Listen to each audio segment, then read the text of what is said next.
Sebelumnya saya mengucapkan terima kasih kepada seluruh peserta kajian Zoom semuanya, dan terkhusus kepada Al-Ustadz Dr. Syafiq Risa Basalamah yang telah menyempatkan waktu untuk memberikan siraman ilmu dan faidah pada kita pada hari ini. Sebelum kajian dimulai, maka kami akan membacakan sedikit daripada tertib kita pada hari ini, yang insya Allah mudah-mudahan bisa kita patuhi bersama. Yang pertama yaitu peserta kajian di Zoom ini dihimbau untuk menggunakan nama asli, bukan nama device ataupun nama yang lain. Kemudian khusus untuk kepada peserta kajian akhwat, diharapkan untuk profile atau video dan profile picture-nya untuk di-off-kan. Kemudian juga dipastikan bahwa seluruh peserta kajian untuk tidak menggunakan gambar yang melanggar syariat untuk foto dirinya ataupun yang sejenisnya, dan juga diharapkan peserta untuk patuh pada instruksi atau tertib yang diberikan oleh panitia. Demikian yang kami sampaikan sebagai pembuka. Dan untuk jadwal kita pada hari ini, insya Allah untuk kajian akan dimulai pada pukul 12.30, ya sudah lewat sedikit, sampai kira-kira pukul 13.15 akan diisi dengan materi dari Ustadz. Dan kemudian setelahnya pada pukul 13.15 sampai kira-kira pukul 13.30 maka kita akan isi dengan tanya jawab. Dan kami himbau kepada peserta sekalian yang ingin menyampaikan pertanyaan, kami harapkan untuk menuliskan di kolom chat dari Zoom ini. Demikian dari kami sebagai panitia. Untuk selanjutnya kami persilakan kepada Ustadz untuk mempersingkat waktu. Tafadhal barakallahu fikum. Jazakumullah khairan. Assalamualaikum warahmatullahi wabarakatuh. Alhamdulillah alladzi bi ni'matihi tatimmus shalihat. Segala puji bagi Allah Jalla Jalaluh, yang karena nikmatnya kebaikan-kebaikan menjadi sempurna. 17 hari kita berpuasa, 17 malam kita melakukan sholat malam. Semoga Allah Azza wa Jalla menerima sedikit yang kita kerjakan dibandingkan dengan banyaknya nikmat yang Allah berikan. Dan semoga Allah mengampuni dosa-dosa kita. Allahumma salli wa sallim ala abdika wa rasulika Sayyidina wa maulana Muhammadin wa ala alihi wa ashabihi ajma'in. Ya Allah, semoga salawat dan salam, berkah dan nikmat senantiasa Engkau curahkan untuk hamba kekasih-Mu, untuk baginda Nabi kita Muhammad alaihi salatu wassalam, untuk keluarga beliau, untuk istri-istri beliau, untuk putra-putri beliau, dan untuk seluruh sahabat Nabi. Semoga Allah meridhai kita bersama mereka. Amma ba'd, jamaah rahimakumullah. Apa sih yang kita cari? Semua orang tatkala bekerja, dia punya goal profesional yang bentuknya ya ada transaksi antara apa yang harus dia kerjakan dan apa yang akan dia dapatkan. Dan kita semua punya goal personal. Apa sih yang kita cari sebenarnya dalam kehidupan ini? Teman-teman yang bekerja di Bukaka, sampai berapa lama engkau akan kerja di tempat itu?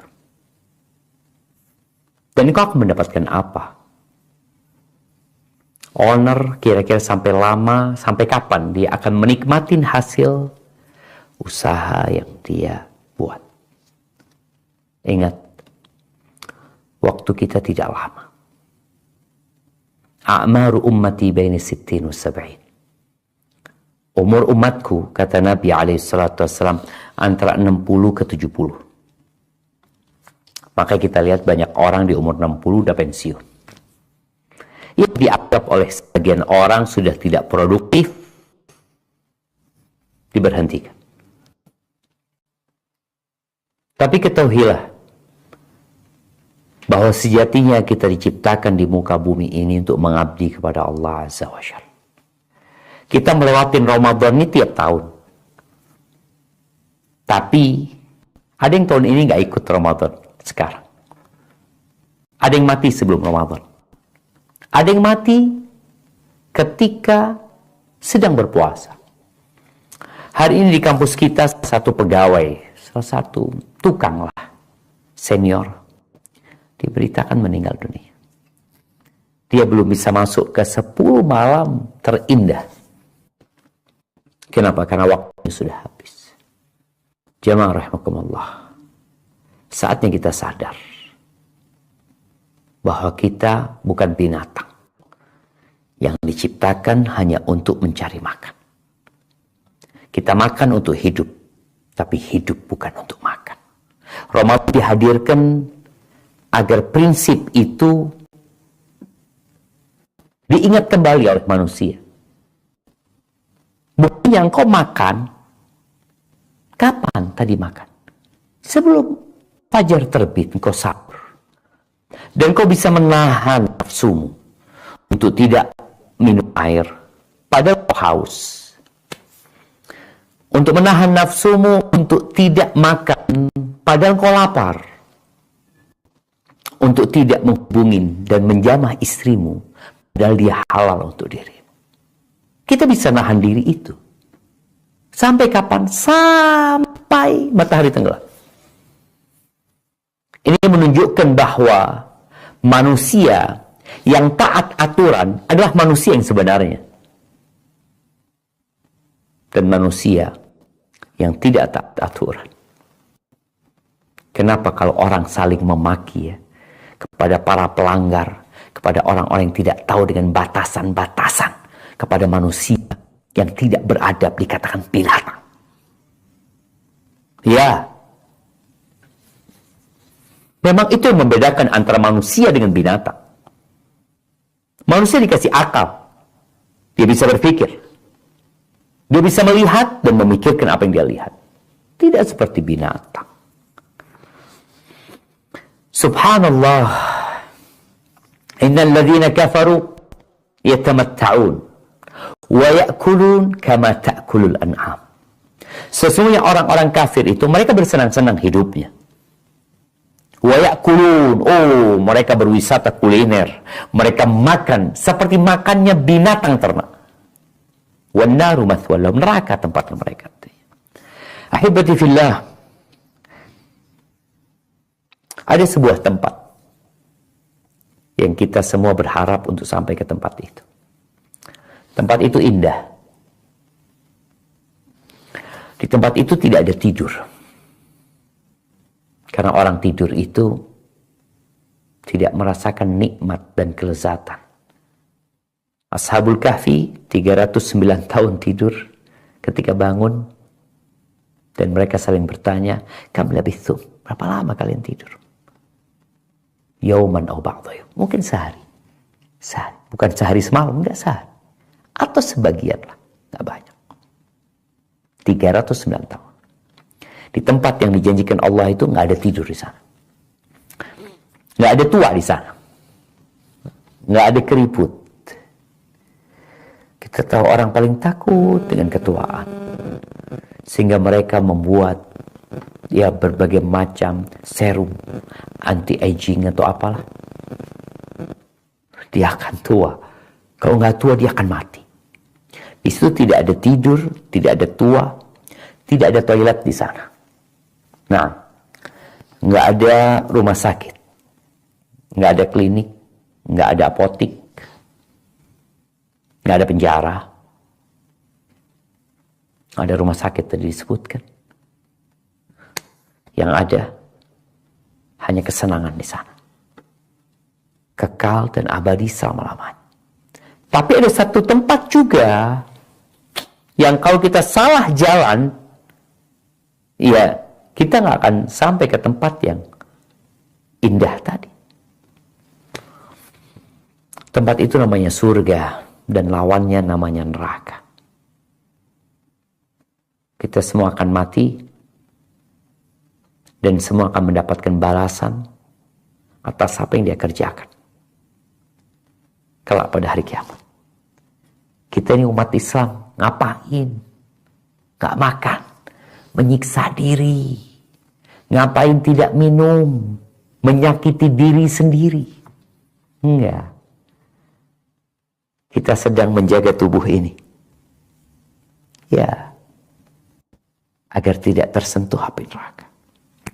Allah berfirman di surat Ali Imran ayat 133. Coba kita baca ayat.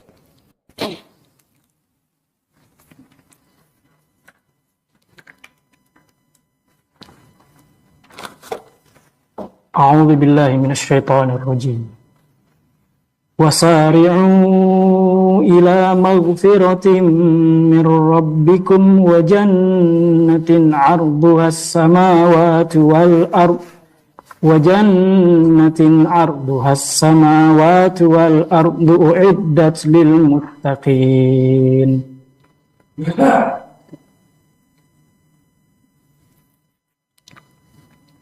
Nah, artinya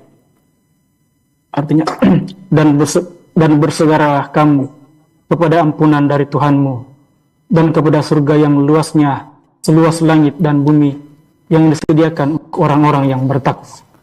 Allahu Akbar. Allah mengatakan bersegeralah. Nggak boleh santai. Kita harus cepat-cepat. Menuju kemana? Menuju ke ampunan dari Tuhan kalian. Kita banyak dosanya. Nikmat-nikmat yang Allah berikan kepada kita belum kita syukuri. Setelah ampunan ada surga yang luasnya seluas langit dan bumi. Bukan seluas Indonesia. Bukan seluas Nusantara. Kita bisa membayangkan ya, kalau ada orang di Indonesia kaya raya punya satu pulau. Bagaimana senangnya hidup dia. Oh, dia punya kapal pesiar yang besar. Dia punya jet pribadi. Ini surga luasnya seluas langit. Terkadang anak di malam hari atau di waktu subuh pulang dari masjid sama anak-anak, anak melihat ke langit karena kita disuruh mentadabburi ciptaan Allah ya. Anak melihat ada banyak bintang-bintang di sana. Anak sampaikan kepada anak-anak, itu bakal jadi bagian surga nanti, karena surga itu luasnya seluas langit. Planet-planet yang sekarang orang berpikir nggak ada penghuninya, nggak bisa jadi tempat hidup di sana, itu bakal jadi bagian surga. Buat siapa? U'iddat lil muttaqin. Ternyata surga itu disediakan untuk orang-orang yang bertakwa. Untuk orang-orang yang bertakwa. Ramadan hadir. Setelah 11 bulan kita hidup sibuk mencari harta, sibuk makan dan minum, semau kita, tahu-tahu datang Ramadan. Dan Allah katakan, ya ayyuhalladzina amanu kutiba alaikumus siyam kama kutiba alal ladzina min qablikum. Itu ayat yang sering kita dengar dari para penceramah. Wahai orang-orang beriman, diwajibkan atas kalian berpuasa sebagaimana diwajibkan atas umat-umat sebelum kalian. Kenapa diwajibkan? La'allakum tattaqun, agar kalian menjadi orang yang bertakwa. Kau jadi manusia yang sebenar, bukan manusia separuh binatang yang hanya memikirkan perut dan di bawah perutnya. Enggak. Kau jadi manusia yang mengatur perutmu dan mengatur yang di bawah perut. Hadir itu ibadah. Dan subhanallah, kita sudah masuk putaran terakhir ya. Kita sudah masuk ronde terakhir. Kalau Ramadan itu dibagi 3 bagian. Ronde pertama 10 hari, ronde kedua 10 hari, ronde ketiga 10 hari. Kita udah mau masuk malam 18. Dan biasanya di putaran terakhir itu para pelatih akan memberikan arahan, motivasi agar mereka menang. Nah, apalagi kalau banyak ketinggalan. Bola umpamanya ini 3-0 nih. Waktu udah tinggal 10 menit. Kadangkala mereka dimotivasi, ayo harus menang. Dan kuda pacu itu, kadangkala mereka harus berputar beberapa putaran mungkin ya. Ketika putaran terakhir, dan tatkala mereka melihat garis finish, itu penunggangnya akan terus memukul itu kuda. Dia pukulin dia naik terus. Kenapa? Kesempatan terakhir. Jemaah, berapa hari yang lalu kita masih sibuk menyambut Ramadan. Pernik Ramadan dipersiapkan. Sekarang banyak umat Islam lupa dengan Ramadan. Enggak lah Ustaz. Iya. Mereka sibuk dengan pernak-pernik Idul Fitri. Sebagian orang mulai mengecat rumahnya. Kenapa? Mau Idul Fitri Ustaz. Ada apa dengan Idul Fitri? Apa keutamaan di Idul Fitri? Apa fadilah yang mau engkau perjuangkan di Idul Fitri? Sebagian orang sudah sibuk, ya, safar, mudik. Ya nggak apa-apa mudik. Tapi engkau harus tahu, Ramadan belum selesai. Bonus terbesar di bulan Ramadan ini itu di 10 hari terakhir. Bukan di awal, bukan di tengah. Awal itu muqaddimah, pemanasan. Sebagian kita setelah pemanasan berhenti. Ada yang puasanya cuma 10 hari. Ada yang sholat tarawihnya cuma 10 hari. Loh, engkau itu belum nyampe garis finish. Makanya kita lihat ya, ada orang-orang yang lari maraton, dia sudah mempersiapkan diri, dia sudah berlatih. Dan dalam mindset dia, aku mau lari sejauh 10 km atau 42 km. Dia udah persiapkan. Aku nggak boleh terburu-buru. Aku harus pelan-pelan, tapi pasti. Sebagian orang nggak. Awal lari, wah sudah cepet-cepet. Tahu-tahu di tengah jalan dia sudah kecapean, dia berhenti, tidak melanjutkan lari. Ahibati fillah, Rasulullah sallallahu alaihi wasallam ketika beliau masuk ke 10 hari terakhir, kata Aisyah radhiyallahu taala anha, kana alaihi salatu wassalam yajtahidu fil ashr al-awakhir ma la yajtahidu fi ghairihi. Beliau alaihi salatu wassalam bersemangat, bersungguh-sungguh, beramal, beribadah di 10 hari terakhir yang tidak beliau lakukan di sepanjang bulan. Kenapa? Loh gimana sih? Di 10 hari terakhir ini ada satu malam yang lebih baik dari 1000 bulan. Orang bagaimana mengejar THR, berharap THR. Alhamdulillah THR anak hari ini turun. Gaji 1 bulan, kita gembira, kita sudah berpikir mau beli ini, mau beli ini. Engkau mau dikasih gaji 1000 bulan,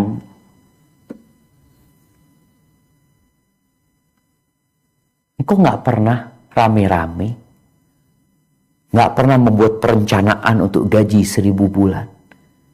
Bagaimana cara mendapatkannya? Ya ini ada waktunya 10 hari terakhir. 1000 bulan jemaah.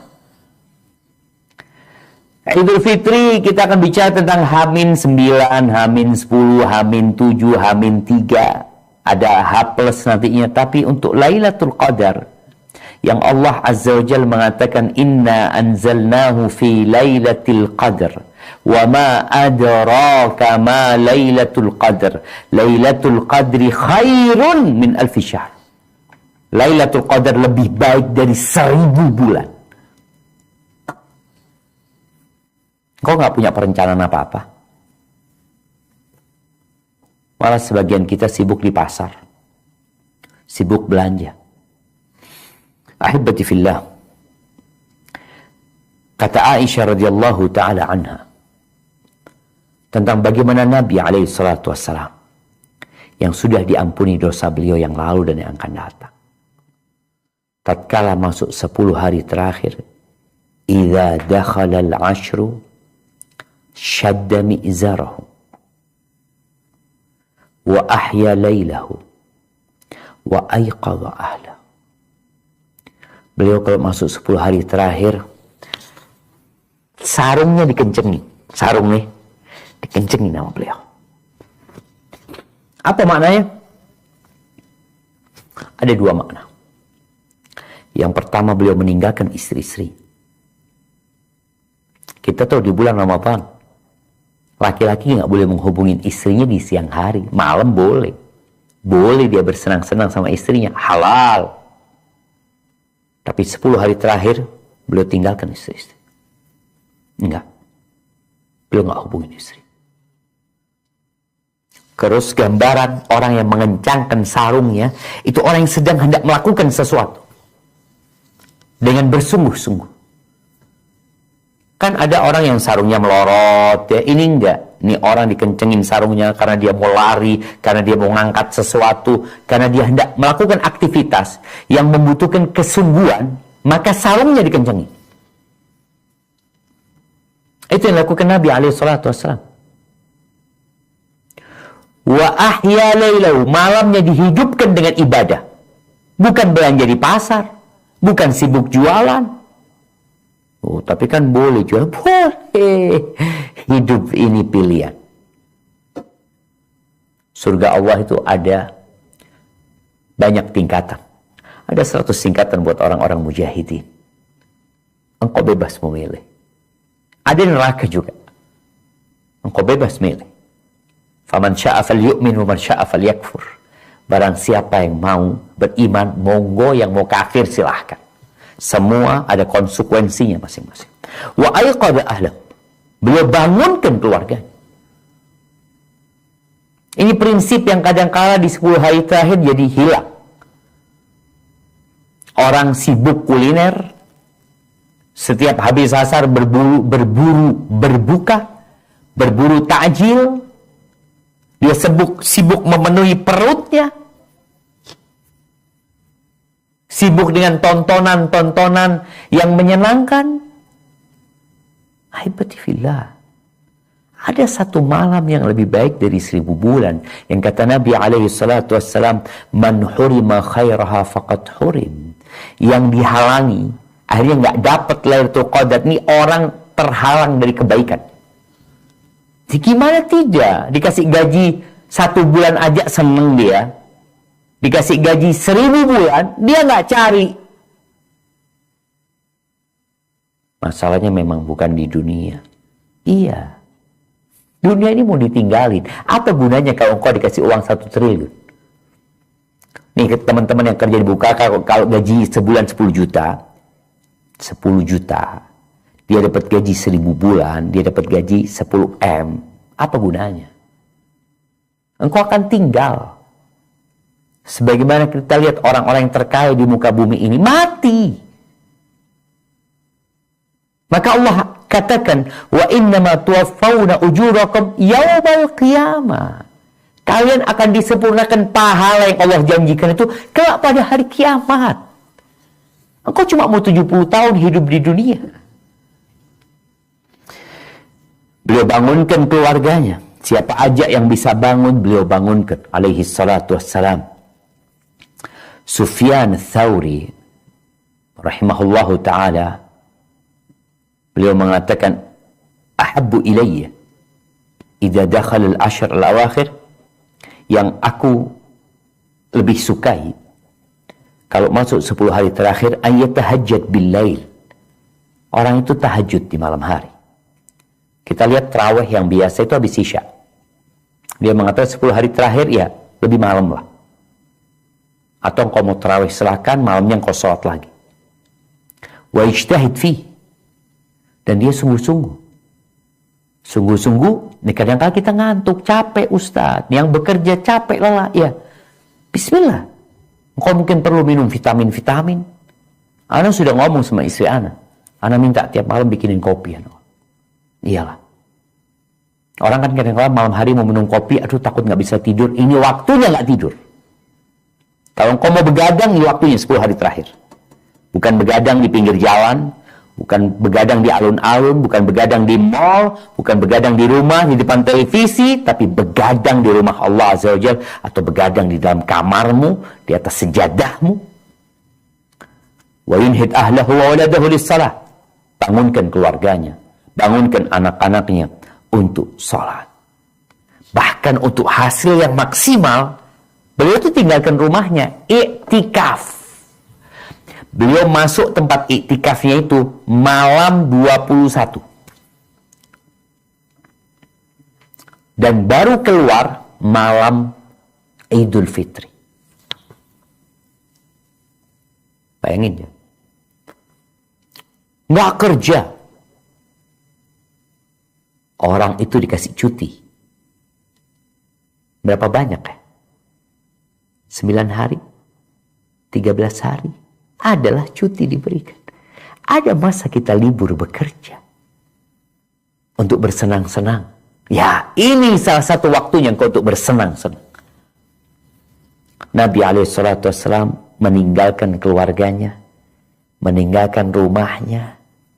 Masuk ke masjid. Tidur di masjid. Ya, di 10 hari terakhir sedikit tidur beliau. Bahkan beliau hidupkan malamnya untuk beribadah.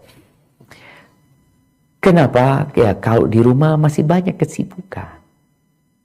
Masih rumah kita. Masih perabotan rumah kita. Masih ranjang yang enak.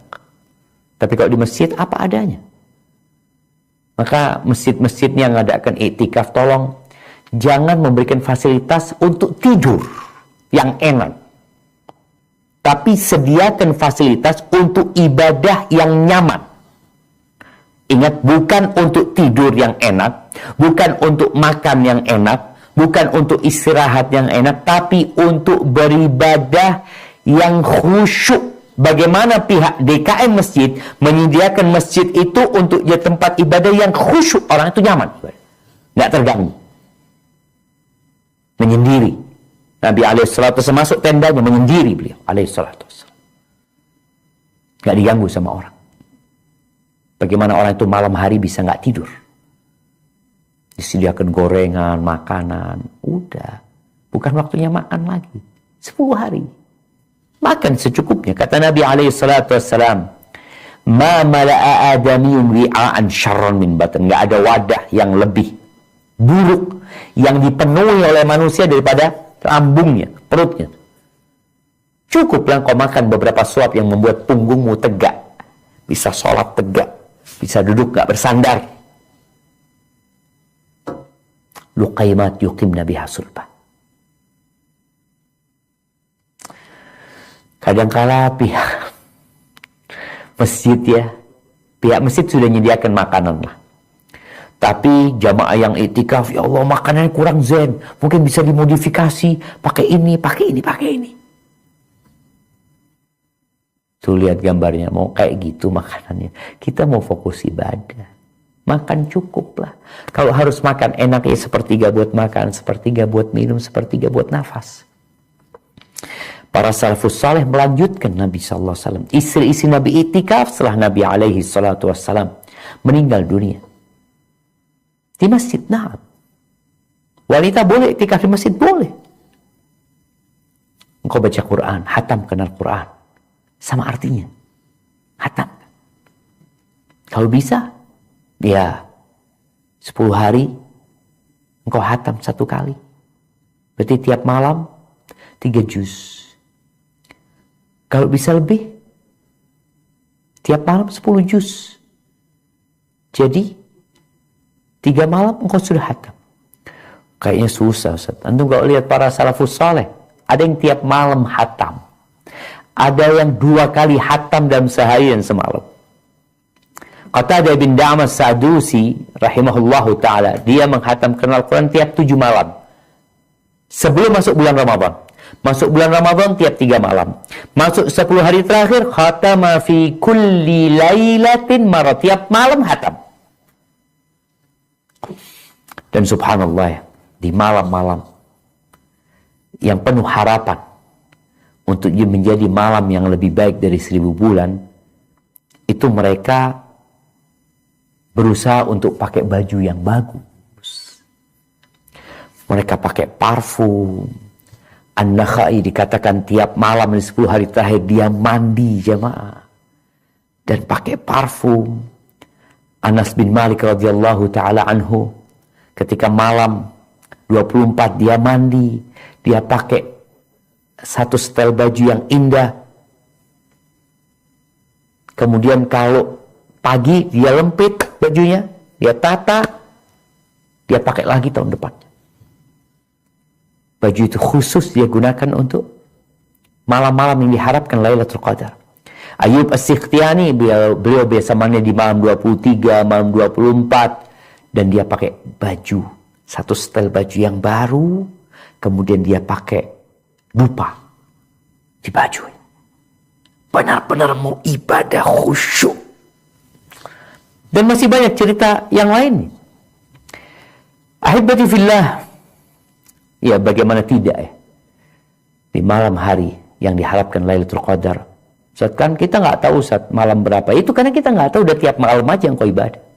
Tapi harapannya malam ganjil. Iya. Cuma kalau bicara malam ganjil, sebenarnya ulama menyebutkan ganjil itu bisa dihitung dari depan, bisa dihitung dari belakang. Karena ada hadis Nabi SAW yang mengatakan, fi sabi'atin tabqa. Engkau carilah Lailatul Qadar itu di 7 malam yang tersisa. Litasi'atin tabqa. Beliau mengatakan di 9 malam yang tersisa. Di 7 malam yang tersisa. Di 5 malam yang tersisa. Kalau bicara 9 malam yang tersisa, apabila bulannya itu 29 hari, maka malam 21. Tapi kalau bulannya 30 hari, maka malam 22. Di 7 malam yang tersisa. Kalau bulannya 29 hari, maka malam 23. Tapi kalau bulannya 30 hari, maka malam 24. Allah memang jadikan Lailatul Qadar ini misterius. Agar engkau mencari tiap malam. Tapi udah dikasih waktu gitu loh. Bukan 12 bulan. Enggak, 1 bulan. Dan di 1 bulan itu dikasih 10 hari terakhir. Maka seharusnya umat Islam lebih bersemangat lagi memanfaatkan 10 hari terakhir ini. Ahibati fillah. Rasul sallallahu alaihi wasallam, beliau ketika bulan Ramadan, beliau tadarus Quran sama Jibril. Nah, beliau menyetorkan hafalannya kepada Jibril alaihi salatu wassalam. Kemudian beliau banyak berbagi di bulan Ramadan. Maka di 10 malam terakhir, lakukan semua kebaikan kau bisa lakukan.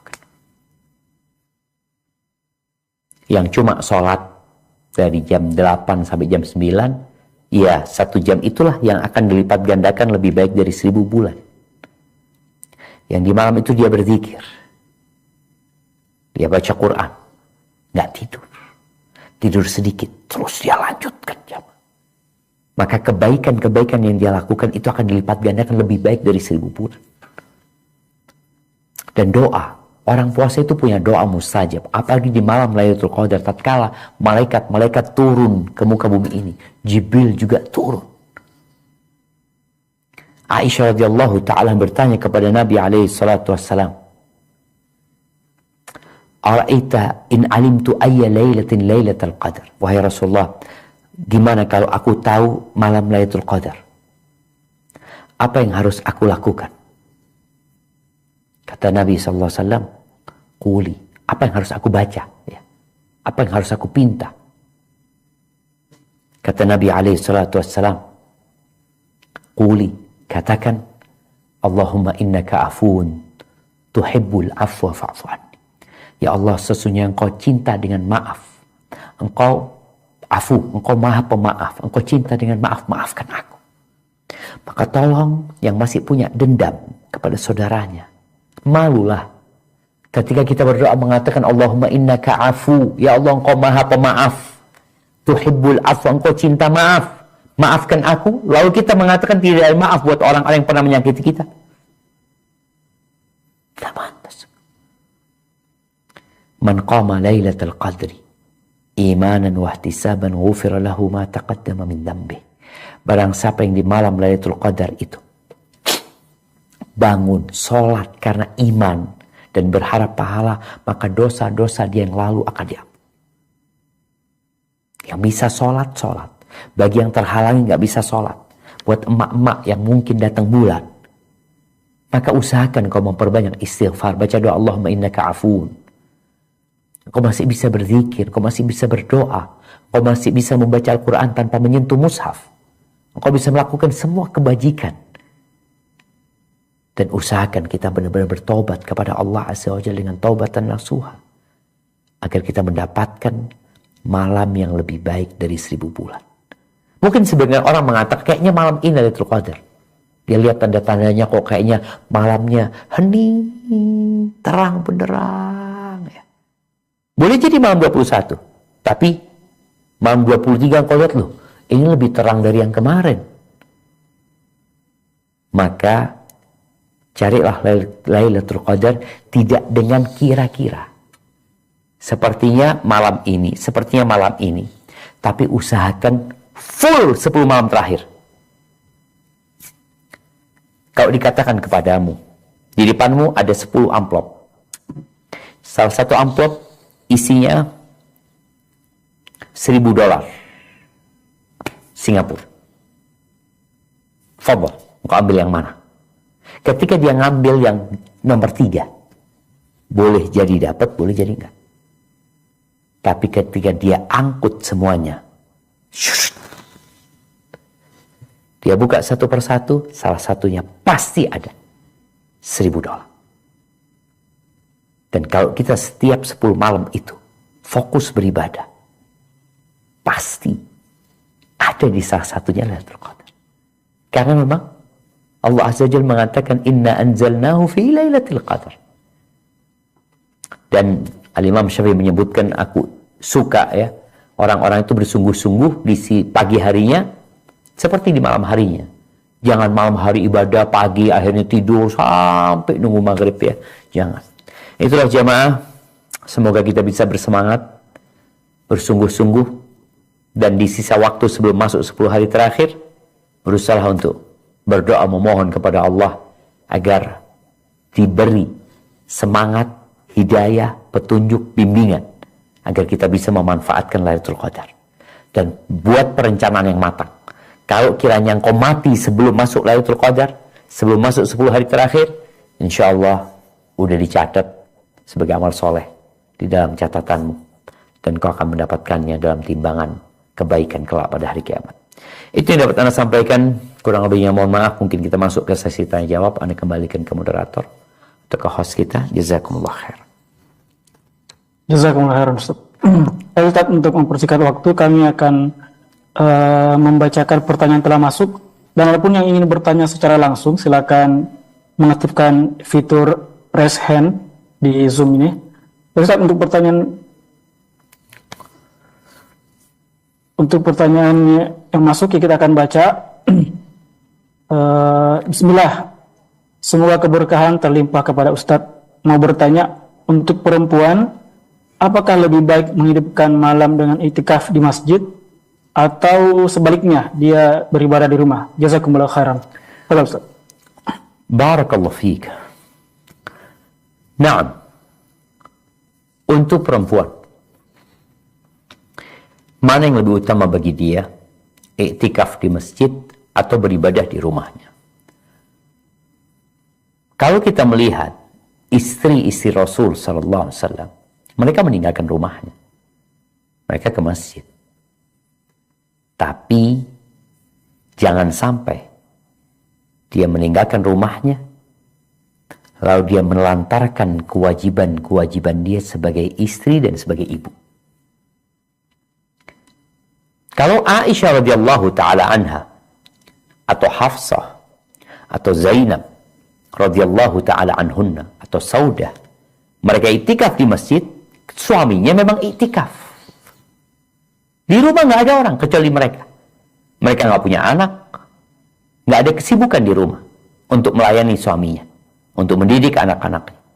Maka mereka akhirnya ke masjid. Adapun buat ibu-ibu, buat perempuan-perempuan yang mereka sebagai istri yang suaminya tidak iktikaf, yang sebagai ibu dan anak-anaknya tidak iktikaf, maka engkau jangan sampai iktikaf tapi melantarkan kewajibanmu sebagai ibu dan sebagai istri. Engkau bisa iktikaf di rumah walaupun tidak seperti iktikaf di masjid ya. Abu Hanifah berpendapat, atau dalam mazhab Hanafi berpendapat, wanita iktikaf di rumah lebih baik ya. Dia bisa iktikaf di rumahnya. Tapi jumhur ulama berpendapat nggak bisa iktikaf, ya harus di masjid. Tapi kalaupun kau nggak ke masjid, engkau di rumah karena kau punya kewajiban dan tanggung jawab yang tidak bisa ditinggalkan, maka di malam itu engkau cari tempat khusus. Kalau kau punya musola di rumahmu, sudah, jangan tidur di atas kasurmu. Jangan sibuk dengan handphonemu. Dan buat yang di masjid juga ya, jangan sibuk dengan handphonemu, matikan sudah, fokus ibadah.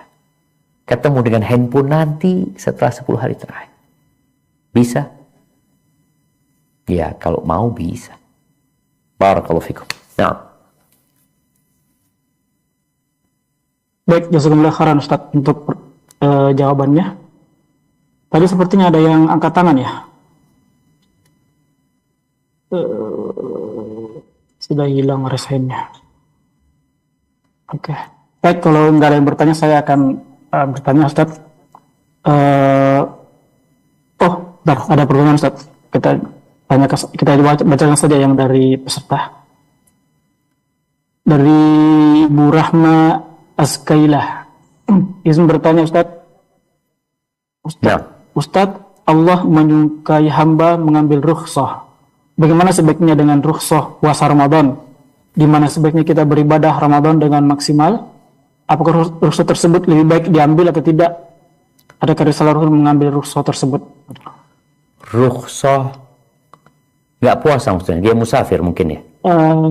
Sepertinya begitu Ustaz. Tidak dijelaskan sakit, ya. Nah, barakallahu fikum. Ahibati fillah. Allah Azza wa Jalla mengatakan, "Faman kana minkum maridan aw ala safarin fa'iddatun min ayyamin ukhra." Barang siapa di antara kalian sakit atau dalam perjalanan, lalu dia berbuka, maka hendaklah dia mengganti di hari-hari lainnya. Mana yang lebih utama seorang itu ketika safar, dia berbuka atau dia berpuasa? Sebagian ulama menyebutkan berbuka lebih afdal. Tadi, seperti yang disebutkan oleh penanya, rukhsah. Allah suka didatengin rukhsahnya. Tapi sebagian ulama menjelaskan dengan lebih terperinci. Kenapa? Karena mereka melihat Nabi SAW kadang kala puasa, kadang kala berbuka. Sebagaimana para sahabat Nabi juga, kadang kala mereka berpuasa, kadang kala berbuka. Dan ada yang berbuka, ada yang berpuasa. Yang puasa tidak mencela yang berbuka tidak mencela yang puasa. Maka di antara penjelasan para ulama, kalau dia berpuasa, itu berat buat dia. Bahkan boleh jadi nanti dia jatuh sakit. Maka lebih baik dia berbuka. Tapi kalau dia berpuasa ringan, karena memang perjalanannya tidak terlalu melelahkan, ya, ringan buat dia, nggak akan menyusahkan dia, lebih baik dia puasa. Tapi kalau sama, umpamanya, ya nggak berat, nggak ringan, biasa-biasa aja. Maka dilihat, kalau dia orang yang mudah untuk bayar utang, silahkan. Mungkin dia, kalau dia memilih berbuka karena dia mudah untuk bayar utang, nggak apa-apa. Tapi kalau enggak, lebih baik dia tetap puasa. Karena ada orang yang sulit bayar utangnya. Kadang-kala sampai mau Ramadan selanjutnya dia belum. Alhamdulillah. Yahdikumullah selebal. Kadang-kala sampai Ramadan selanjutnya dia belum bayar utang. Maka buat orang yang seperti ini, mungkin lebih baik dia berpuasa. Tapi kalau berat buat dia, lebih baik dia berbuka. Jangan sampai dia maksa puasa, akhirnya dia sakit. Yang seharusnya dia sehari nggak puasa, gara-gara dia kecapean, kelelahan, karena maksa puasa, akhirnya dia 3 hari nggak puasa. Maka tolong, jangan memaksakan diri ketika engkau merasa nggak enak badannya, sakit umpamanya, atau dalam perjalanan yang merepotkan, sudah berbuka. Ada rukhsah. Kalau engkau maksa, nanti engkau sakit, bukan 1 hari yang engkau nggak berpuasa. Berhari-hari engkau enggak. Hadza wallahu a'lam bissawab. Nah. Nah, Ustaz, ini ada pertanyaan selanjutnya, Ustaz. Bismillah, semoga Ustaz dan seluruh teman-teman dalam kajian dirahmati Allah. Izin Ustaz, di luar tema sedikit. Bagaimana pandangan Islam perihal penggalangan dana atau donasi atau yang sejenisnya, terutama untuk memberi takjil jamaah di masjid tertentu, namun tidak ada fakir miskin di masjid tersebut, Ustaz. Padahal, Barakallahu fiik. Ahibati fillah. Hadis man fattara sa'iman falahu mithlu ajri. Barang siapa yang memberikan buka untuk orang yang berpuasa, maka dia akan dapat pahala seperti orang yang puasa itu. Ini hadis bukan untuk fakir miskin, tapi untuk orang yang berpuasa.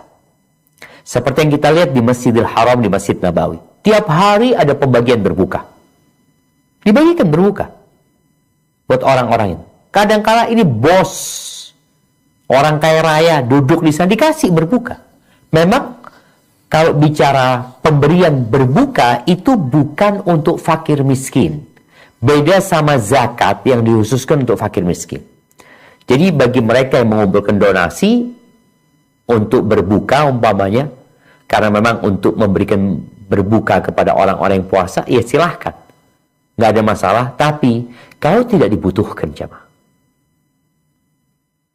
Artinya Nabi SAW menganjurkan kita untuk memberikan buka. Ya bagaimana kita berbagi. Tapi umpamanya di satu tempat banyak orang yang nggak mampu dan banyak orang-orang yang tidak bisa memberikan berbuka. Lalu kita berinisiatif bagaimana masjid ini mengumpulkan donasi atau memberikan kesempatan kepada umat. Karena banyak umat yang ingin berbagi juga.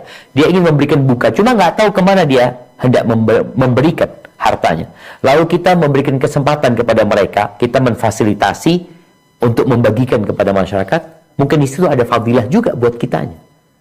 Maka tolong, kalau bicara memberikan berbuka ini, ya kita seharusnya yang memberikan berbuka kepada orang-orang, kepada tetangga kita, kita kasih berbuka, kepada keluarga kita kasih berbuka mereka, tanpa harus mengumpulkan donasi. Tapi kalau daerah itu memang membutuhkan, dan banyak orang-orang kaya yang ingin berbagi, tapi nggak tahu kemana mereka berbagi, mungkin kita bisa menjadi fasilitator kebaikan buat mereka. Hadza wallahu a'lam bissawab. Nah. Ustaz, ini ada pertanyaan selanjutnya, Ustaz. Izin Ustaz nanya untuk sholat lail, sholat malam. Apakah sebaiknya dilakukan berjamaah atau sendiri saja, meskipun itu dilakukan di masjid? Barakallahu fikum. Nabi alaihi salatu wassalam, ketika beliau sholat di malam-malam Ramadan, beliau pernah sholat berjamaah, sholat malam itu. Dan kita lihat sholat tarawih itu dilakukan berjamaah.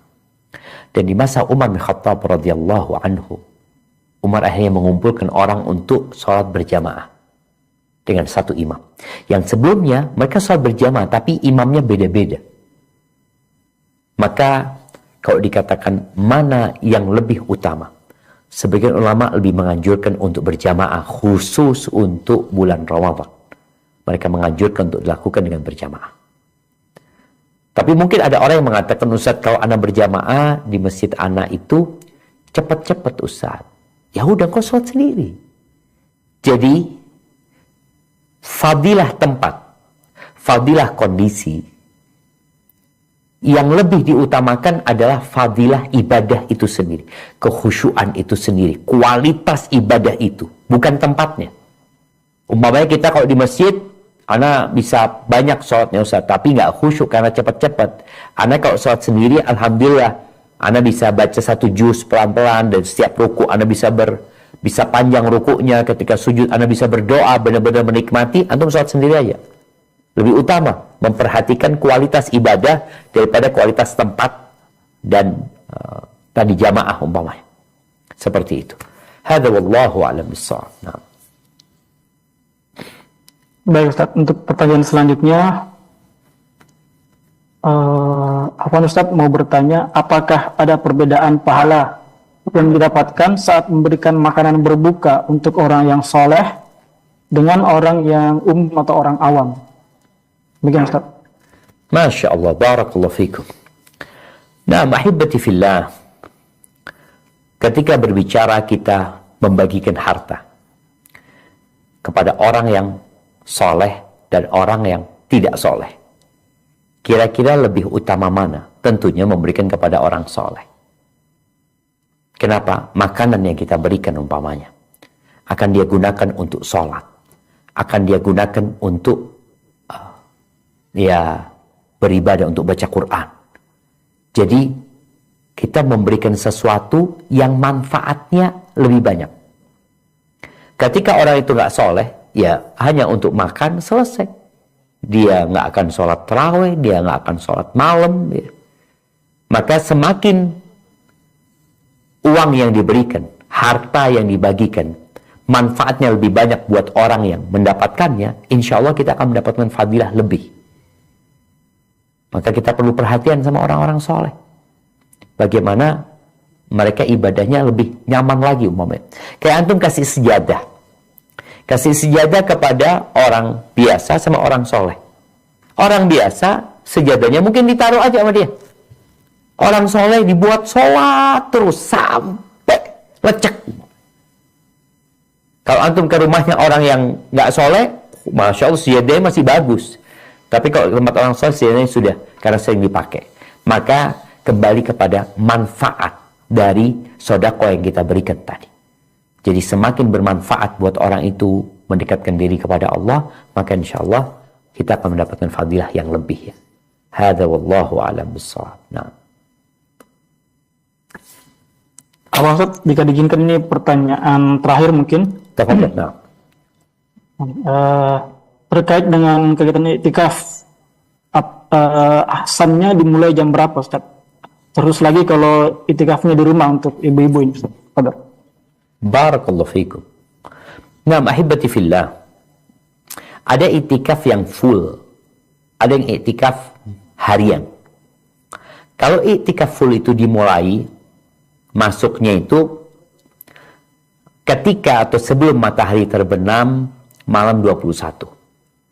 Sekarang ini malam Jumat deh. Sebelum maghrib sudah masuk ke tempat iktikafnya.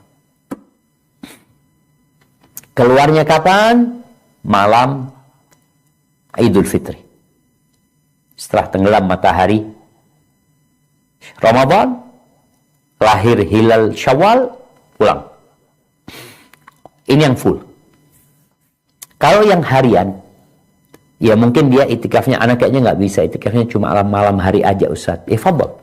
Kalau itikafnya kalau kepingin satu malam full, karena malam, kalau bicara malam Lailatul Qadar itu dimulai dengan tenggelamnya matahari sampai terbitnya fajar. Jadi mulailah sebelum tenggelamnya matahari. Kau sudah masuk ke tempat itikafmu. Kapan keluar? Besok lagi. Ketika subuh. Kalau umpamanya nggak bisa Ustaz, karena masih ada kesibukan, udah bebas. Engkau mau ke tempat iktikafmu tadi umpamanya, ana baru bisa setelah pulang kerja Ustaz, ana jam 8 malam baru bisa. Itu sudah bismillah. Intinya bagaimana di 10 malam terakhir kita punya waktu me time ya, khusus kita sama Allah Subhanahu wa taala. Yang ibu-ibu di rumah umpamanya di musholanya dia sudah selesaikan berbuka umpamanya, semua sudah selesai, kewajiban dia sudah selesai, izin sama suaminya, aku mau fokus ibadah di mushola. Tafadhal. Dia fokus di sana ibadah. Sampai kapan? Sampai mau waktu sahur ya, dia baru keluar ya. Jadi usahakan memang malam-malam 10 hari terakhir ini kita maksimalkan. Udah pacu tuh nggak boleh, jangan sampai dia terluka. Jangan sampai memaksa juga kita, akhirnya kita sakit, jangan. Tetap perlu memperhatikan kondisi fisik kita. Hadza wallahu a'lam bissawab. Nah, jazakallahu khairan Ustaz atas pertanyaan-pertanyaan yang dijawab. Baik, karena waktu sudah terbatas, maka sebelumnya kami sampaikan jazakumullah khairan kepada Al-Ustaz materi yang telah memberikan faidah pada kita hari ini, dan juga kepada seluruh peserta kajian semua, dan juga semoga apa yang kita dapatkan berupa faidah ilmu pada siang hari ini dapat menjadi bekal bagi kita untuk lebih mengoptimalkan sisa-sisa terakhir bulan Ramadan kita, terkhusus pada 10 malam terakhir. Mudah-mudahan Allah Subhanahu wa taala memberikan kita nikmat dan berkah dengan mendapatkan berjumpa dengan malam Lailatul Qadar dalam keadaan kita beribadah kepada Allah Subhanahu wa taala. Demikian, jazakumullah khairan. Kami tutup dengan doa kafaratul majelis. Subhanakallahumma wa bihamdika asyhadu an la ilaha illa anta astaghfiruka wa atubu ilaik. Assalamualaikum warahmatullahi wabarakatuh.